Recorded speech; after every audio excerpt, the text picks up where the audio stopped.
Hello, my friends. Welcome back to another small talk on Iran. Imagine a country which is completely cut down from the global system and yet it continues to trade, survive, and function. Now, the question is how?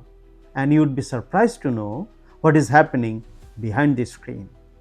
The fact is, when pressure increases, systems just don't stop.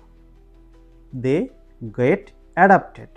And Iran is a perfect example of this. Over the year, the sanction affected Iran's oil sector, international trade, and even access to the global system. Despite all of these difficulties, Iran continued to maintain their trade and survive because they got well adjusted with the situation and changed over time. In 1979, after the Islamic Revolution, USA started imposing restriction on Iran and froze Iranian assets. With the expansion of the sanction, it affected Iranian oil trade, Iranian banking system, and also Iran's access to global financial network. Now please note, oil had been a key factor from the very beginning. Iran has some of the world's largest oil reserve, and oil had been acting as main economic lifeline for Iran. And once your main lifeline is under restriction, your system simply can't stop. It get adjusted. According to International Monetary Fund, during the period of sanction, Iran's economy has undergone tremendous ups and downs and instability that involves contraction and inflation. But the interesting part is, even after such ups and downs and instability, the system did not collapse. Changing trade partner was Iran's first step of adaptation. With the sanction, the countries of Western world reduced their engagement with Iran a lot, but countries like China continued to trade and remained loyal trading partner for Iran. So, for Iran, trading did not disappear, it simply changed the direction. As World Bank indicated, the economic sanction has reduced Iranian oil revenue a lot, but it could not stop Iran's economic activity completely. Then comes another complex layer, indirect trade.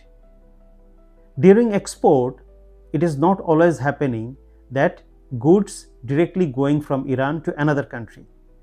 There are intermediate countries where there is a chance of changing ownership, label, and direction.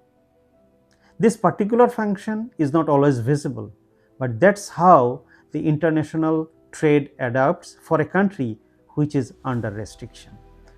Kenneth Guzman was one of the senior analysts in US Congressional Research Service.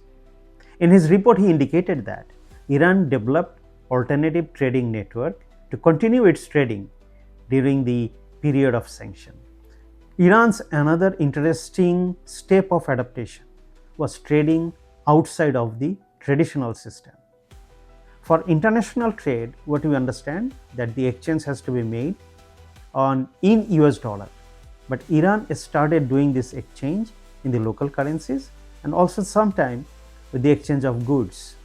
So Iran started giving oil to their economic partners in the exchange of service, infrastructure, and technology. This is not what we see in the modern world, but it can also work under pressure. In the meantime, something interesting was happening inside Iran. As you know, Iran has the population more than 80 million. This large population has certain demand of commodities. Once international import is difficult, the demand has to be met. So, Iran started developing their own industries internally to meet this demand. So, industries developed, the demand was met, and Iran started reducing their dependency on import. This is where a deeper insight is to be realized.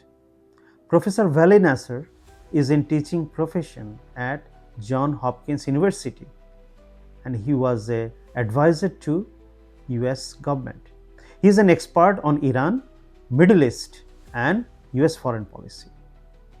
He indicated in one of his papers that economic sanction isolates a country for a significant period of time, but at the same time it forces that country to adapt.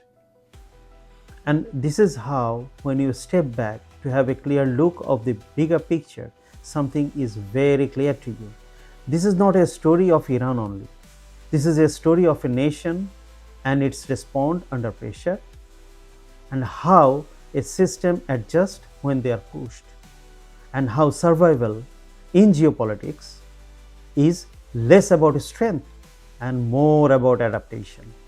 So, when we look at Iran today, we just don't look at a country which is under economic sanction. We look at a system which has been forced to change, to adjust, and to survive under pressure. Not perfectly, not without a cost, but consistently. In reality, sanctions do not isolate a country, they reshape it. We will be exploring more in future. And that's all for today. I am excited to meet you all very soon again. Thank you. Thank you all.